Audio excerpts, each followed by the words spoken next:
शायद ये female collar है, इनका ईमेल आया था शायद मुझे। तो बात दरअसल ये है कि मैं एक मुसलमान हूँ, और दूसरी बात ये कि मैंने भले ही कुरान जो है तर्जुमा ना पढ़ा हो, ना भले ही मैंने तफसीर के साथ ना पढ़ा हो, पर मेरा दिल नहीं मानता कि मैं अपना दीन छोड़ूं। ठीक है, पहली बात हम्म। तो ये है। और दूसरी बात ये कि अगर आप पहले एक मुसलमान थे तो मेरा आपसे ये सवाल है कि क्या आपका ये ओवरनाइट डिसीजन था कि आपको एक मुसलमान नहीं रहना चाहिए? जी, देखिए, मोहतरमा, आपका नाम आप बता सकती हैं, या कोई मतलब ऐसा नाम जो रियल नाम नहीं हो, मैं क्या बोल के आपको एड्रेस करूं? आप मुझे अनोनिमस से ही मुखातिब कर सकते हैं। ठीक। ठीक है। और आप इंडिया से हैं एनोनिमस जी? जी नहीं, मैं पाकिस्तान से हूँ। ओ वाह, बहुत जबरदस्त। तो एनोनिमस जी, देखिए, मैं जो मेरा जो ये फेस था इस्लाम से, हालांकि मैं इस्लाम का एक दाई था, क्योंकि ये आयत मैंने कई बार सुनी है, पढ़ी है, उदउ इला सबील रब्बिका बिल हिकमा वल मौइज़तिल हसना वजादिलहुम बिल्लती हिया अहसन, कि आप लोग, यानी आपको चाहिए कि आप अल्लाह के रास्ते की तरफ लोगों को बुलाए हिकमत के साथ। तो मैंने कई, यानी अपनी ज़िंदगी का बहुत सारा हिस्सा मैंने दावत और तबलीग में मैंने लगाया है। और तो आप सोचिए कि किस तरीके का मुसलमान मैं था। लेकिन जब, और वो बुनियाद जो थी, वो इस्लाम का जो एक पहलू है, वो सिर्फ हमें बताया जाता है, हमें बस उसकी नॉलेज होती है, इसकी बुनियाद पे हम मुस्लिम रहते हैं, और इतनी शिद्दत से हम इस्लाम को पसंद करते हैं या मोहम्मद साहब को पसंद करते हैं। लेकिन जब आपके सामने सिक्के का दूसरा पहलू जब आना शुरू होता है, तो जो फर्स्ट फेज आपका ये होगा कि आपको यकीन नहीं होगा कि वाकई में ऐसा है। फिर दूसरा फेज ये होगा कि आपको ये चीज समझ में नहीं आई है, आपने गलत समझा है। फिर तीसरा फेस होता है कि अब आपका दिल नहीं मानता है कि इसका कोई क्लैरिफिकेशन या इसको किसी तरीके से डिफेंड भी किया जा सकता है। ये होता है तीसरा स्टेज। और चौथा स्टेज ये होता है कि आपके दिल में अगर वाकई में आपके अंदर सच्चाई को मानने का जज्बा है और तहकीक का जज्बा है, तो फिर जो लास्ट स्टेज होता है वो ये होता है कि आप फिर एक डिसीजन लेते हो कि नहीं, वाकई में ये एक ऐसी चीज है जो खुदा की तरफ से नहीं है, और इसमें हमारा बस वक्त बर्बाद हो रहा है। तो इस तरीके से ये ट्रांजिशन होता है एनोनिमस जी। तो ये एक दिन की बात नहीं होती है, कोई एक डाउट नहीं होता है जिसकी बुनियाद पे आप सीधा इस्लाम को छोड़ देते हो, नहीं, ये पॉसिबल नहीं है। ये आहिस्ते आहिस्ते आपका जहन बनते जाता है, और उसके बाद फिर आप इस्लाम को छोड़ते हो। तो क्या लोगों ने आपको मुतासिर किया? लोगों ने in the sense? In the sense कि आप इंडिया में रहते हैं और आपके इर्द गिर्द बहुत से हिंदू भाई, हिंदू बहनें हम्म। और मतलब डिफरेंट रिलीजन्स के साथ रहते हम्म। होंगे, तो आप तो हम्म। उनसे भी हुए होंगे। ठीक है, मैं इसका जवाब देता हूँ। उससे पहले प्रफुल्ल कुमार जी ने 40 रुपीज का सुपर स्टिकर भेजा है, थैंक्स अ लॉट। एन पोर्ट जी है, बहुत बहुत स्वागत है एन पोर्ट जी। ये कह रहे हैं आदमी को 72 हूर मिलेंगे तो औरतों को क्या है? औरतों को कुछ नहीं है, बल्कि मैं एनोनिमस जी से ही पूछूंगा कि उनको क्या मिलने वाला है थोड़ी देर में, जब मैं उनके सवाल का जवाब दे दूं। और कट्टर हिंदू जी चैनल के मेंबर बने हैं, बहुत बहुत शुक्रिया कट्टर हिंदू जी। आप बहुत दिन से आपको देख नहीं रहा था मैं, वरना आप भी एक रेगुलर व्यूअर है हमारे और कंट्रीब्यूट भी करते हैं कट्टर हिंदू जी, तो बहुत बहुत शुक्रिया मेंबर बनने का। और कुछ मोमिन भाई हमारे लिख रहे हैं कि मैं इस्लामोफोब हूं या फिर इस तरीके से। तो मैं चाहता हूं कि आप आइए स्ट्रीम में, आप लोगों के लिए खुला मंच है, आप आइए और मेरे जो एतराज है उसका आप जवाब दीजिए, ताकि लोग भी समझे, मैं भी समझूं, और मैं इन एतराज को लाइव पे मैं मानने के लिए तैयार हूं। अगर आप साबित कर दो कि मेरा एतराज गलत है, तो मैं लाइव पे मानने के लिए तैयार हूं कि ये मेरा गलत एतराज है। तो इतना ओपन हूं मैं। तो एनोनिमस जी, जो आपने पूछा मुझे कि क्या मैं हिंदुओं से या और मजहबी लोगों से इंस्पायर हुआ, तो मैं कह दूं आपको कि इंस्पायर नहीं हुआ मैं, लेकिन उनके साथ जो मैंने वक्त गुजारा है, यानी कॉलेज में, स्कूल में, ऑफिसेस में, तो वहां से जब आप मिक्स कल्चर में रहते हो और उसके बाद आप एक कट्टर मुस्लिम हो, कट्टर यानी जैसे कि मैं था दावत देने वाला, और प्रॉपरली फॉलो करना, प्रसाद नहीं खाना है, किसी को विश नहीं करना है उनके फेस्टिवल में। तो जब आप मिक्स कल्चर में रहते हो ना, तो सबसे बड़ा प्रॉब्लम यही हो जाता है कि आपके दिल को फिर वो सवाल चुभने लगता है कि यार मैं, मेरे जो दोस्त है, जो गैर मुस्लिम दोस्त है, वो हर फेस्टिवल में, हमारे हर फेस्टिवल में वो हमें मैसेजेस भेजते हैं, विश करते हैं, लेकिन इनके एक भी फेस्टिवल में ना हम विश करते हैं, बल्कि ये सामने से भी अगर विश करने आते हैं तो हम अपना पल्ला छुड़ा के दूर भाग जाते हैं। तो ये सब चीजें आपको अंदर से खाने लगती है। फिर आपको समझ में आने लगता है कि यार ये किस तरीके की इंसानियत है कि मैं एक अपने इंसान, जो कि वो खुद, अगर मुझे समझो मैं एक ऑफिस में काम कर रहा हूँ, मुझे कुछ हो जाए तो मुझे बचाने वाला, मुझे हॉस्पिटल तक पहुंचाने वाला मेरा हिंदू दोस्त होगा, मेरा क्रिश्चियन दोस्त होगा। वो नहीं देखेगा कि ये तो मुझे विश भी नहीं करता है, तो इसे मैं क्यों हॉस्पिटल लेके जाऊं। वो मुझे हॉस्पिटल लेके जाएगा, वो मेरी मदद करेगा, हेल्प करेगा। तो ये चीजें आपको खाने लगती है। तो इस तरीके से मैं कोई हिंदू रिलीजन से या क्रिश्चियनिटी से कोई इंस्पायर नहीं हुआ हूं, ठीक है। लेकिन मिक्स कल्चर में रहने के बाद मुझे इतना समझ में आया है कि मेरा जो रिलीजन है, इस्लाम, उसके अंदर इंसानियत नहीं है, उसके अंदर सिर्फ मुस्लिम वाली भावना है, इस्लाम वाली भावना, जो दो चीजों में बांट के रखा है, इस्लाम और गैर इस्लामी लोग, मुस्लिम और गैर मुस्लिम, बस ये चीज है अच्छा। इसके अंदर। अच्छा, एक और सवाल था कि जैसे कि आप पहले एक मुसलमान थे, तो आपको ये तो पता होगा अल्लाह के हुकूक, इंसानों के हुकूक, बेवाओं के हुकूक, यतीमों के हुकूक, इनके बारे में तो आपको पता होगा। जी। तो आपको ये भी पता होना चाहिए कि अल्लाह पाक ने कहा है कि मेरे हुकूक से पहले बंदों के हुकूक है। अगर तुम लोग बंदों को नहीं आसानी पहुंचा रहे, उनकी दिलजारी कर रहे हो, तो तुम मेरे लिए भी अच्छे नहीं हो। नहीं, लेकिन अगर आप पूरा इस्लाम का सिस्टम देख लीजिए ना, एनोनिमस जी, अब मुझे पता नहीं कि आपने कितनी सारी हमारी स्ट्रीम देखी है या कितनी सारी आपने वीडियोस देखी है। अच्छा, अच्छा। एक बात मुझे कहनी थी, मैंने आपकी ना जितनी भी वीडियोस देखी हैं, आप तो उसमें मुझे खैर इतना तो आपने बुरे अल्फाज इस्तेमाल नहीं किए, पर बात ये है कि इंसान के नजरिए के ऊपर भी डिपेंड करता है और इंसान के दिमाग पे भी डिपेंड करता है, और इंसान का दिमाग ना सबसे पहले नेगेटिविटी की तरफ जाता है। मतलब आप एक चीज को, आप जो कहते हैं ना कि जैसे दो पहलू होते हैं, एक सिक्के का है पहला पहलू फिर दूसरा पहलू, आपकी नजर में ना हमेशा नेगेटिव पहलू ही आता है, आप पॉजिटिविटी की तरफ नहीं देखते।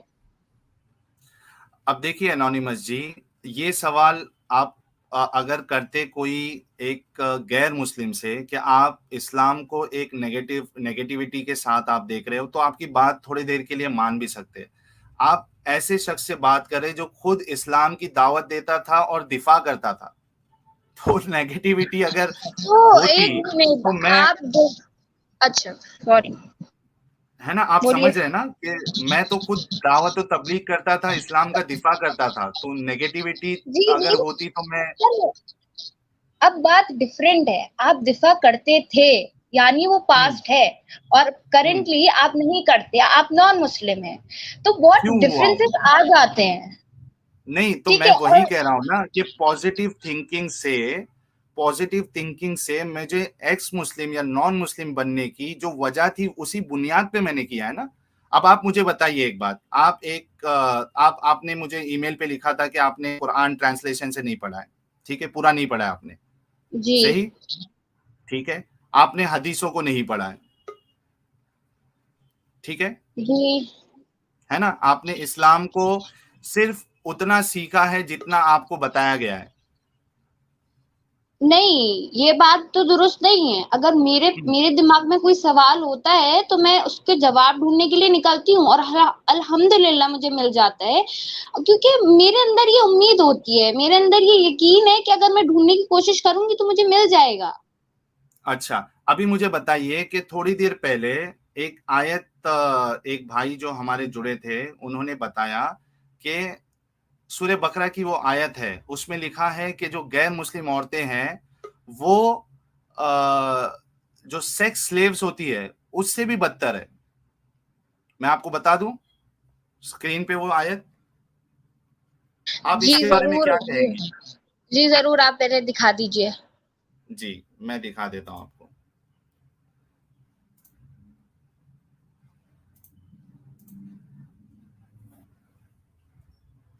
ये देखिए, इंग्लिश में पढ़ दूं मैं या उर्दू में? मैं उर्दू में खुद पढ़ लेती हूँ। जी।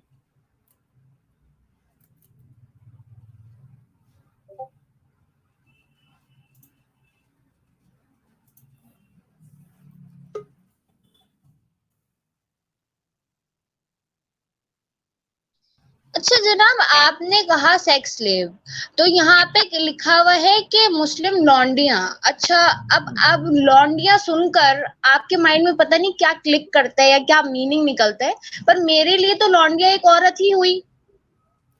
वो मैं आपको बता दूंगा कि लौंडियों का क्या सिस्टम था, ठीक है, वो उस पे हम बात करते हैं और अभी करते हैं, ठीक है। लेकिन आप मुझे ये बताइए कि इस वक्त जो आपके सामने एक आयत है, और जो मैंने कहा था कि इस्लाम के अंदर इंसानियत नहीं है, जो आप बोल रहे थे ना हुकूकुल इबाद, तो उसको हुकूकुल इबाद में जो है वो सिर्फ मुसलमान आते हैं, अच्छा, सारे लोग नहीं अगर आते हैं। एक मिनट हालांकि एक अल्लाह का मिनट दावा है कि अल्लाह सब सब सब मखलूक का जो है वो रब है, लेकिन जी उसमें वो बाइफरकेशन जो हो जाता है वो सबसे बड़ा प्रॉब्लम है। आप देखिए इसका आप क्या जवाब देंगी? देखिए, इस बात पे तो मैं यही कहूंगी कि एक मुस्लिम मर्द के लिए एक मुस्लिम औरत ही हलाल है।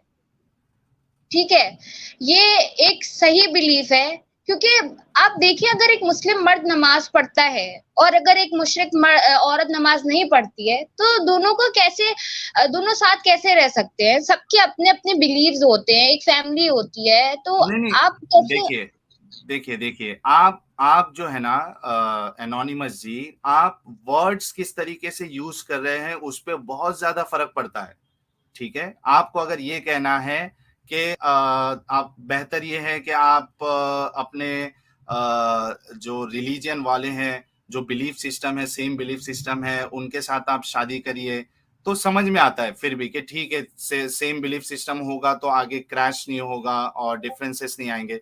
लेकिन जो वर्ड्स यूज किए जाते हैं, जैसे इधर है believing slave women is better than a polytheist, even though she believing might मतलब प्लीज यानी यू। आप, मतलब बिलीविंग तो इन्हीं सेंस लूंगी ना कि आप अपनी ही औरत पे जो है वो यकीन कर सकते हैं, और अगर वो औरत मुसलमान है तो आपकी बीवी है, तो आप उसी पे यकीन कर सकते हैं बनिस्बत एक मुशरिक औरत के। तो मतलब मुशरिक औरत जो है आपके नजदीक वो भरोसे के लायक नहीं है? भरोसे के लायक नहीं, पर जिंदगी तो के मतलब जिंदगी के लिए आप एक मुस्लिम हैं और आप एक मुशरिक औरत से शादी कर रहे हैं, तो मतलब कैसे सूटेबल हो सकता है? क्योंकि हमें आगे की जिंदगी का तो नहीं पता ना, क्योंकि अल्लाह बेशक बेहतर जानता है कि आगे हमारे साथ क्या होने वाला है, तो कोई बेहतरी ही रखी है कि मुशरिक औरतों को मुशरिक मर्दों के लिए नहीं सही करार दिया गया। नहीं, अच्छा, एक और अच्छा, बात दूसरी यहाँ बात पे। आपने ये कहा, एक मिनट एनोनिमस जी, और आपने एक बात ये कही कि लॉन्डियो में क्या प्रॉब्लम है। अगर आपको कोई लॉन्डी बोल के बुलाए तो आपको चलेगा? आपको कोई लॉन्डी बना ले, सॉरी माफी चाहता एक हूं कि मैं मिनट ऐसे जी, अल्फाज आपके लिए यूज मुझे, कर रहा हूं। आप हाँ बताइए पर कि आपको अगर कोई लॉन्डी बोल के बुलाए तो आपको कोई प्रॉब्लम नहीं है उसमें? एक मिनट, मेरे लिए लॉन्डी का मतलब है एक औरत यानी लड़की। भले ही एक किसने कहा नाजेबा आपको? लफ्ज सुनने में अच्छा नहीं लगता, पर मुझे किसने कहा क्या मतलब लोग मैंने लोगों को सुनते तो नहीं देखा, पर लॉन्डी का मतलब ही इन सेंस जाता है आपको एक लॉन्डी औरत। का डिफरेंस, लॉन्डी लॉन्डी के बारे में पता भी है? इस्लामिक कॉन्सेप्ट ऑफ लॉन्डी क्या है? जी नहीं। चलिए मैं आपको बताता हूँ, एक मिनट दीजिए।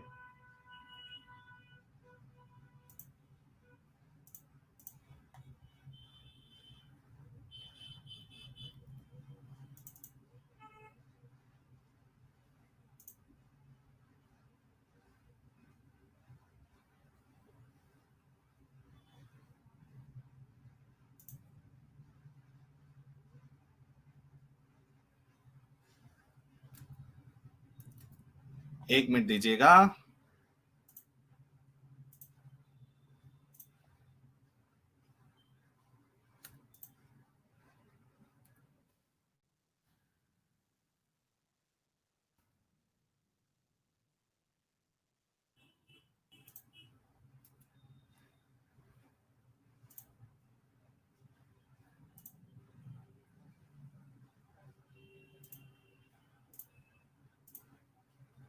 स्क्रीन दिख रही है आपको एनोनिमस जी? जी जी नजर आ रही है। ठीक है। अच्छा, देवराज जी ने 100 रुपीज का कंट्रीब्यूशन किया। मुझे सिर्फ ये सुपर चैट्स ले लूं, उसके बाद फिर मैं आपको बताता हूं कि आप किस तरीके से लॉन्ड्री आपके नजर में कुछ बुरा आपको नहीं लग रहा है, वो मैं आपको बता देता हूं। देवराज जी ने 100 रुपीज का कंट्रीब्यूशन किया। You don't have religion, you don't leave religion, the belief goes away automatically bit by bit along with time when you embrace reality। बिल्कुल सही, और यही चीज मेरे साथ हुई थी। देवराज जी बहुत बहुत शुक्रिया कंट्रीब्यूशन के लिए। क्रिटिकल रीजनिंग जी ने 40 रुपीज का कंट्रीब्यूशन किया। क्या इस मोहतरमा का फीमेल जेनिटल म्यूटिलेशन हुआ? अब वो तो वही बता सकती है। मुझे लगता है अगर ये बोरी है तो हुआ होगा, अगर बोरी नहीं है तो फिर नहीं हुआ होगा। क्रिटिकल रीजनिंग जी कह रहे हैं यजीदी वुमन की हालत बताओ। आई थिंक अगर ये एक एडुकेटेड वुमेन है एनोनिमस जी, तो डेफिनेटली अगर वो न्यूज़ देखती है तो उनको पता होगा कि यजीदी वुमेन या वहाँ की जो महिला है उनके साथ क्या होता है क्या नहीं होता है। मसूद, और कोई सुपर चैट्स है तो स्क्रीन पे लेके आओ, फिर मैं आगे बढ़ता हूँ मिस हो ताकि गए, सुपर मिस हो चैट में मिस नहीं हो। गए, मिस हो गए कुछ, एक दो सुपर चैट थे, सुपर स्टिकर थे, मिस हो गए। ठीक है, आप ये कर लो, फिर बाद में हम बात करते हैं। अच्छा टॉपिक हाँ, चल वो रहा है। हम बाद में उसको कंसिडर कर लेंगे। हाँ, तो एनोनिमस जी देखिए आपके सामने है सूरह निसा, सूरह नंबर 4 आयत नंबर 24। अब इसका जो शुरुआत का जो हिस्सा है आयत में, वो देखिए क्या लिखा है।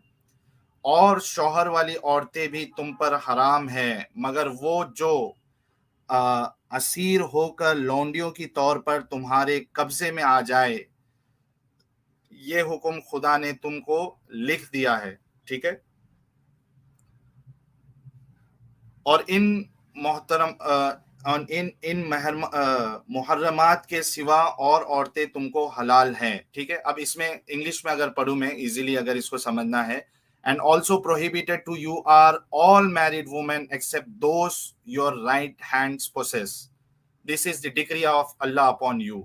अब इसमें एनोनिमस ये कहा जा रहा है कि आपके ऊपर यानी मुस्लिम मर्दों के लिए कहा जा रहा है कि आपके लिए शादीशुदा औरतें हराम है सिवाय उनके जो तुम्हारे मिल्कियत में है, जो राइट हैंड पोजेस है। अब आपको पता है कि ये आयत कभी उतरी एनोनिमस जी? इसमें ये जी कहा जा रहा है, नहीं, आप ही बता दीजिए। हाँ मैं बता देता हूँ। इसमें आयत में ये कहा जा रहा है कि एक मुस्लिम के लिए जो मैरिड वुमेन है, यानी कोई फीमेल है उसकी शादी हो चुकी है, तो वो इसके लिए हराम है, वो उससे शादी नहीं कर सकता है, वो उसके साथ सेक्स नहीं कर सकता है। ठीक है। लेकिन अगर वो स्लेव है और वो शादीशुदा भी है तो भी आपके लिए अलाउड है कि आप उसके साथ सेक्स कर सकते हो। ठीक है। अब स्लेव इसको का समझना, लफ्ज जो है वो कहाँ है, मतलब हाँ मैं तो मैं स्लेव। बताता हूँ। राइट हैंड पोसेस जो है वो स्लेव्स ही होते हैं। अब इसका जो कॉन्टेक्स्ट है वो आप देख लीजिए ताकि बात जो है वो एकदम क्रिस्टल क्लियर आपको समझ में आ जाए, और फिर मुझे आप बताइएगा कि इसको आप खुद एक फीमेल होने के नाते अपने ऊपर पसंद करती है या नहीं करती है। ठीक है। अच्छा ये मैं देखिए स्टॉप कर देता इसमें, हूँ। एक मिनट, इसमें मैं पहले मुसल पहले मैं बता दूं आपको, उसके बाद आप बताइएगा। एक मिनट।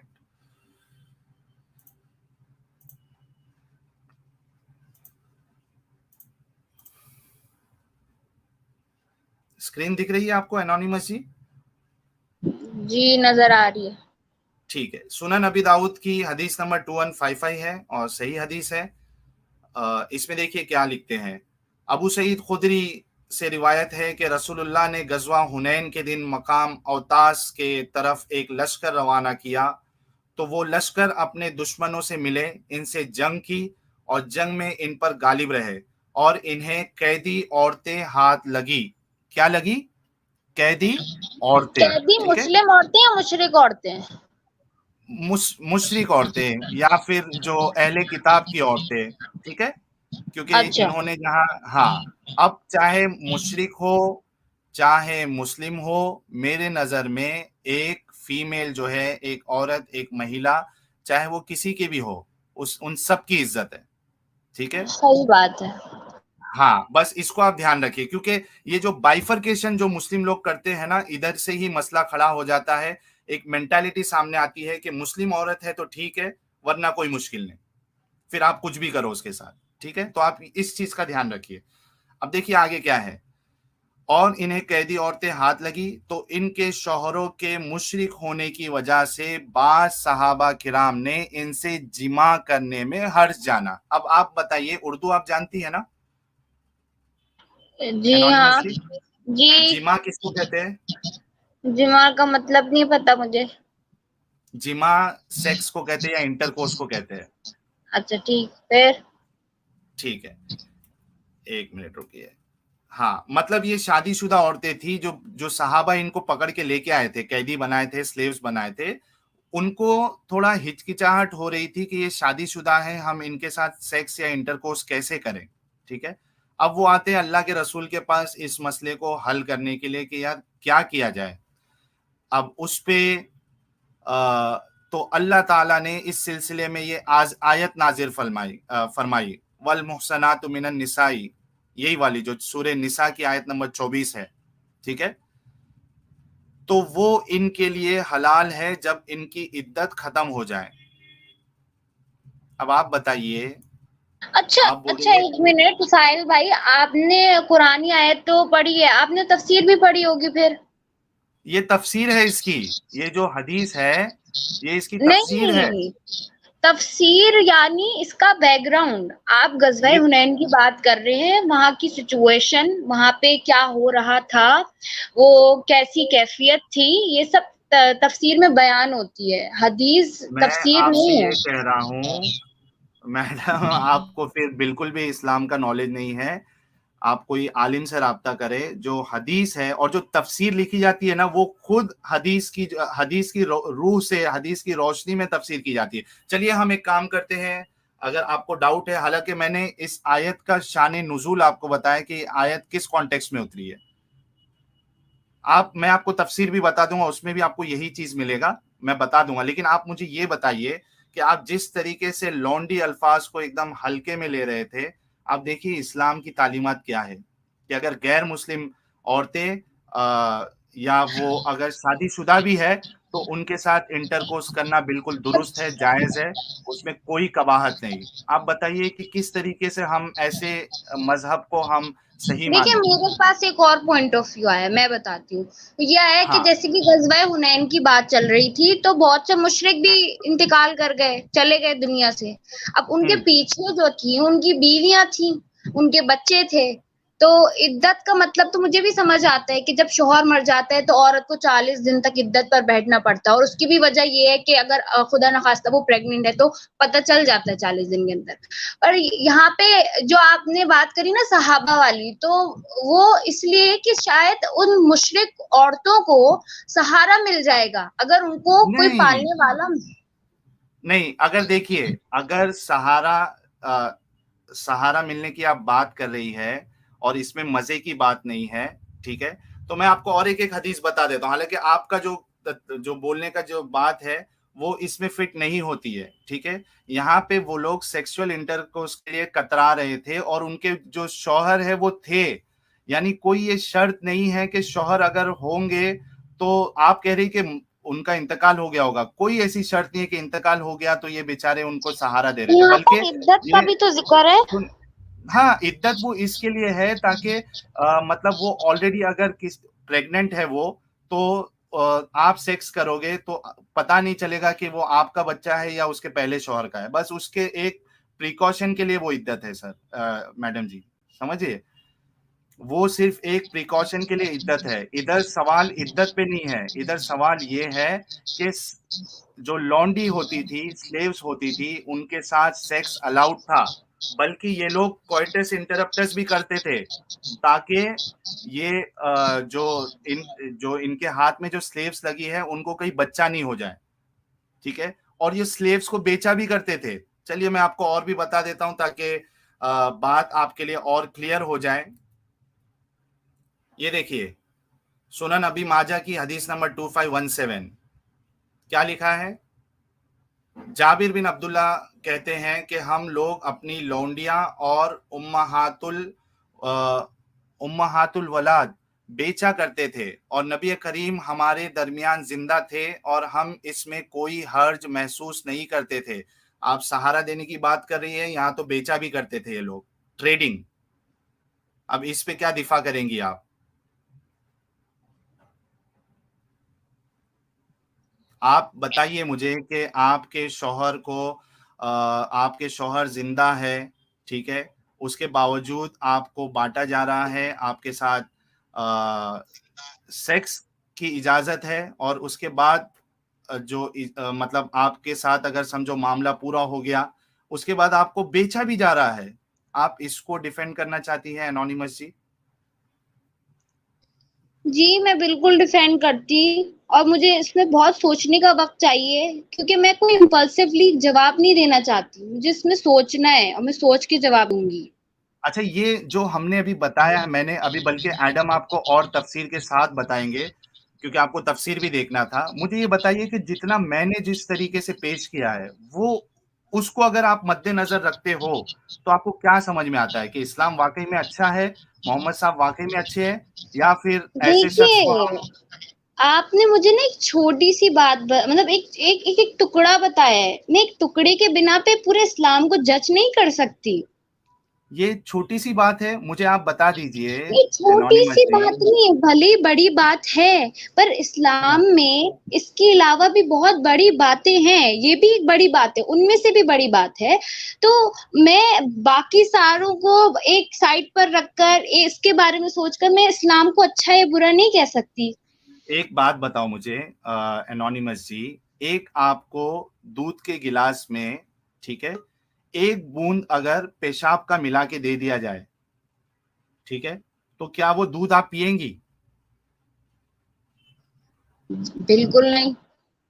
हाँ, तो इस्लाम का ये दावा है कि ये अल्लाह की तरफ से है, ये सबसे सच्चा है, मोहम्मद साहब जो है रोल मॉडल है।